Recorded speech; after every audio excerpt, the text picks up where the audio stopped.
non-resident investors in the local bond market could sell their holdings, particularly if confidence in fiscal consolidation weakens, placing significant downward pressure on its reserves. We're still on this matter because speaking earlier on the marketplace, Associate Professor at the Finance at the University of Ghana Business School, Professor Lord Mensah, charged government to, as a matter of urgency, cut down on its expenditure. We've not positioned ourselves to be like a country that owes. Now let's narrow it to our homes. If you owe, I think you cut down some things. Look at the COVID times, what we did. I mean, you could see that we were spending unnecessarily at the point where we're even supposed to cut out some of the freebies that the people were enjoying. We never thought of it that way, and we are yet to see the benefit. Away from that, the Institute of Statistical, Social and Economic Research has charged governments to reassess the newly introduced taxes in this year's budget to ensure that primary purpose of revenue mobilization is fully achieved. Now, government introduced new taxes such as COVID-19 health levy, as well as sanitation and pollution levy to aid the recovery of the economy after being impacted negatively by COVID-19. Director of ASA, Professor Peter Quartey, spoke at the launch of the State of the Economy report for 2020. We have more in this report. According to the director of the Institute of Statistical, Social and Economic Research, ISE, Professor Peter Quartey, Ghana is among the fastest growing economies in the world currently. He, however, reiterates the focus on the agriculture and manufacturing industry to boost the country's economic growth post-COVID-19. Growing, you find that agriculture and manufacturing, the labor-intensive sectors of the economy, are not growing as much as one would have expected. And if that is not the case, that is not happening, it's going to affect our job creation efforts. Because these are critical areas that employ more people. So you want to channel resources into, apart from the other sectors, ensure that these two critical sectors grow at a very high pace to absorb labor. Of course, COVID-19 has affected a lot of things. But as we move out of the negative effects and record positive growth, we ought to grow in the areas that are critical, rather than growing in services, low-value services, retail. We need to grow in the manufacturing sector. We need to grow more in agriculture. Professor Peter Quartey believes redundant taxes should be reviewed and scrapped if the need arises. This, according to him, will help in the country's revenue mobilization. The government needs the revenue. We enjoy the freebies, so it has to be paid for. But what I'm saying is some are not yielding the needed revenue. So like the sanitation levy, for instance, the quarter 2 2021 figures show that they are not yielding much. It is the COVID-19 levy, health levy, as well as the financial sector levy that is raking in the revenue. But sanitation levy, for instance, is not bringing in much. So a review of these taxes to see whether they are being efficient or we are rather spending more money collecting this little revenue. You scrap them and replace them with something that will bring in more revenue to the system. Away from that, Cabinet is deliberating on the final draft of the tax exemption bill as government pushes for it to be laid in Parliament before the end of this year. Now, this is an assurance from the Minister of State at the Finance Ministry, Charles Edubuahin. The bill, which is long overdue, when passed into law, would help government streamline tax exemptions for businesses and foreign investors in the country. Mr. Edubuahin spoke at the Stanbic Bank Graphic Business Breakfast meeting organized here in Accra. We have more in this report. Finance Minister Ken Ofori-Atta has hinted in previous budgets that the tax exemption bill will help governments block some loopholes in the country's tax holidays system. After several challenges, government is hoping to just submitted a draft to cabinet. The plan is to try and get it laid before Parliament before we submit the budget. I think we have a meeting tomorrow to finalize that and get it laid. But the objective is not to enter 2022 without the exemptions bill laid. It's taking too long. I didn't mention it because I get embarrassed because, it's like a lot of talk. I think you kind of alluded to that, but no action. So, I want to see the action first before, we speak. Same with the property rates. We've done a lot of work. I'm sure you've all seen now the plaques in front of the houses. that, have provided everybody with a digital address. That is a first step towards being able to provide a common platform to apply property taxes and property rates. Meanwhile, speaking at the same event, senior lecturer at the University of Ghana, Dr. Priscilla Chumesi-Bafo, called on regulatory agencies to support initiatives of the private sector in order to expand and create more employment. We need the investment, we need the infrastructure for the private sector to thrive. And as we have obtained the middle income status over the years, we know that aid and grants that supported our budgets have dwindled. So the challenge is for us to look within, be creative, and generate the much needed revenue. And that is where I need to say that we should go back on our agreement we signed in connection with our natural resources and get good value for the resource we have to build our society, given that these resources are not renewable, and think about the future. The Stanbic Graphic Business Breakfast Meeting is in partnership with Joy Business under the theme Pre-Budget 2022, Insights and Recommendations. Now, the Director General of the Social Securities and National Identification Trust, SNIT, Dr. John Ofori-Chinkrad, has advised employers to merge employees' SNIT and NIA numbers to provide convenience and comfort for members, as they will only use Ghana Card as the only card for all the transactions with the trust. Now, SNIT has given this particular benchmark at the 31st of December to merge all numbers regarding transactions to its clients. Let's take a listen to the Director General as he spoke at a breakfast meeting today. You must have heard that SNIT is now changing its operations and stop issuing SNIT numbers and SNIT cards, and basically use the National Identity Card, the NIA card, as the primary way of identifying our members. We started that and we launched a program for people to merge their numbers in July this year. We've had a good uptake. I think right now we have about close to 1 million people that have merged their numbers, but that's not enough. We need all of you, employers, to help us get this thing done. This step that we are taking is to make your lives easier.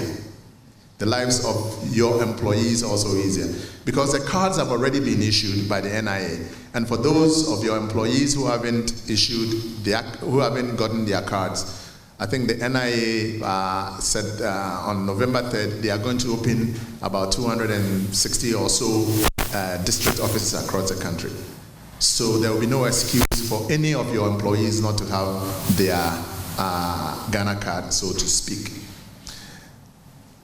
The merging process that we launched, which you can do by either walking into our office or by using the short code that we outdoored, is still ongoing. So your staff cannot submit contribution reports without NIA numbers. And if you do submit the report without the NIA numbers, that report will be rejected, and the payments, if not made on time, you know what it means. It attracts penalties and so on and so forth. And we've given a Away from that, the 6th edition of the Quarterly Banking Roundtable, organized by ABSA Bank in collaboration with the UPSA Law School, is set to take place with the focus on banks, trade financing, and the African Continental Free Trade Agreement. We're joined via Zoom by Gertrude Amoko-Ama, the coordinator of the ABSA UPSA Law School Quarterly Banking Roundtable. Of course, we're grateful that you could join us. Tell us about this edition and why the topic on banks, trade financing, and AFTA. Thank you very much for having me, and good evening. Like you rightly mentioned, this edition will mark the 6th quarter discussion of the ABSA UPSA Law School Quarterly Banking Roundtable. The discussion has been in existence for just a little over a year, and we have consistently held rigorous conversations on issues affecting the banking sector in Ghana.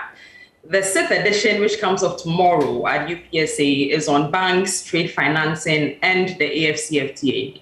There's really no doubt that financing is a key component of international trade. And if the AfTA will realize its goals, particularly for Ghanaians, our banks must hold themselves in readiness for this task. The reality is that already banking support for many small enterprises is quite minimal, and we cannot take this into the AFCFTA agreement. For this reason, the UPSA Law School and APSA, of course, has decided to have a discussion on banks, trade financing, and the AFCFTA. So tomorrow's discussion will essentially do a situational review of the banking sector in Ghana relative to trade financing and assess the sector's readiness for financing of trade under the AFCFTA. And we can't wait for the thought leadership submissions, but what do you expect out of this event tomorrow? Two main things. First of all, it is our expectation that after the discussion, for our Ghanaian banks, they will be able to take away some practical strategies. They can adopt some practical strategies on how best to prepare themselves adequately for financing of trade under the AFCFTA. And secondly, for the ordinary Ghanaian trader who expects to benefit under the AfTA and who is actually our focus in discussions such as these, we are hoping or expecting that he or she will get to know how best to acquire the appropriate financing for trade under the AFCFTA. Great. So walk us through the speakers who will be gracing the event. Yes, as usual, the UPSA Law School and APSA only puts together the very best for the quarterly banking roundtable. So we are having representatives from the Ghana Exim Bank, also from the AFCFTA Secretariat, and finally from the sponsoring bank, which is APSA. So these three gentlemen would do the rigorous analysis of the issues on banks, trade financing, and the AFCFTA tomorrow at UPSA. And we're looking forward to that. We're grateful that you could join us. Gertrude Amoko, I'm a coordinator of the APSA UPSA Law School Quarterly Banking Roundtable. You're still watching Business Live. We're taking a short break. We'll be right back. Just stay with us.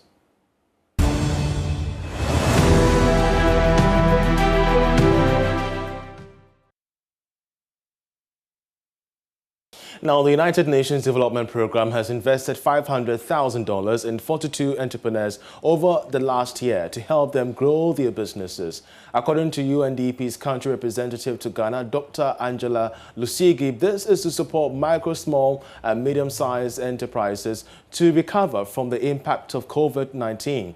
Speaking at the Strategic Communications Capacity Building Training for MSMEs, Dr. Lusigi said this is part of a grand scheme to achieve the Sustainable Development Goals. We have more in this report.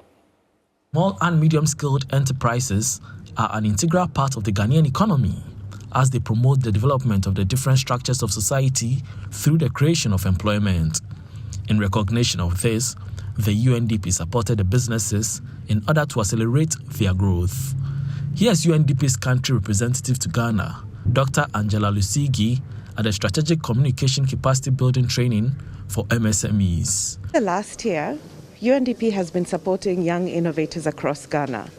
With the COVID-19 pandemic, we carried out a challenge where we identified innovators who are doing things across Ghana to create jobs. And we realized that there was a gap because there were young innovators who came up with excellent ideas and solutions, but they needed support. It included financing. It also included information on how to better build their businesses. And then we did a COVID-19 business tracker where we identified a gap when it comes to digital communication. Today we have 30 participants in the program, but over the last year we have supported 42 young innovators and provided $500,000 in seed funding for their businesses. One of the participants, Enoch K2, said he looks forward to building his communication skills after the training. I joined because there is a lot to catch up in communications on the part of my business. So being part of this training is a blessing for me to be able to do more in terms of communication, and then also letting the world know about Kino KG Herbal Clinic Limited and our products. After the program, I expect that I'll be able to be more active on the media, especially when it comes to social media, our website, and all the other spaces that I can take advantage of.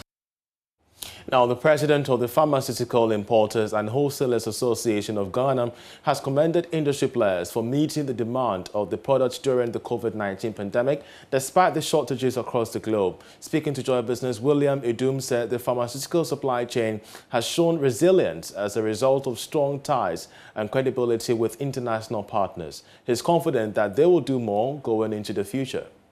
At the peak of the COVID, we all saw the contribution of the local importers, the ability to deliver all kinds of products to the Ghanaian markets, which didn't result in any shortage of any essential medicine for the Ghanaian community. And I know it didn't just happen, it was because over the years, the individual companies have built good credibility amongst its partners worldwide.